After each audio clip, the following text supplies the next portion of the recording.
planting seasons that I've seen in a long time, March 28th to June the 23rd.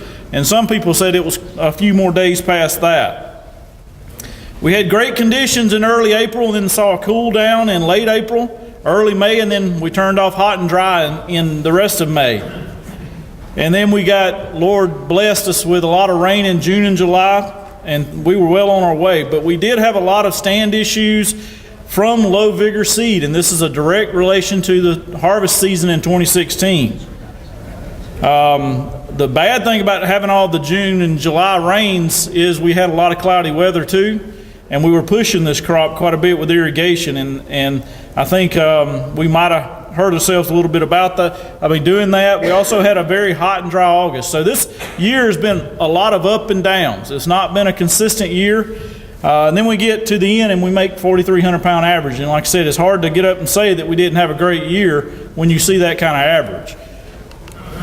But this is just some of the stand issues. Again, I'm not going to get into this. I'm going to let these guys over here talk a little bit more about that. They can give better explanations of what why some of this happened.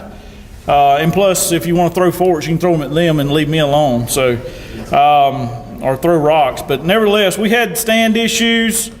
Even when we had perfect stands, we got on in 3 or 4 weeks later into the growing season, if not a little bit more, and our stands started to crash.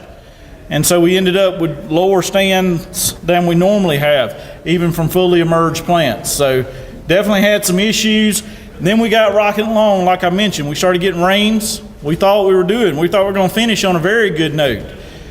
USDA had us at 4,600 pound averages for 2 months at least. Said that's what we were going to make. And if you started looking at some of the peanuts, hey, this is one twin. It looked pretty good going into those, into late August, early September.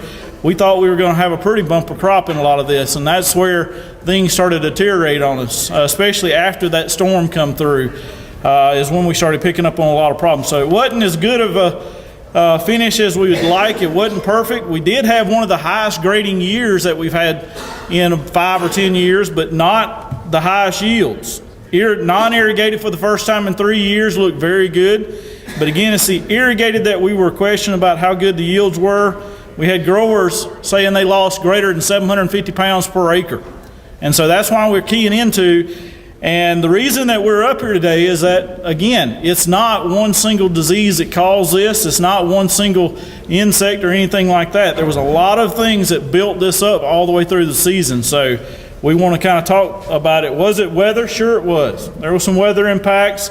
But again, was it these other things? And these guys are going to talk a little bit about that as we go through.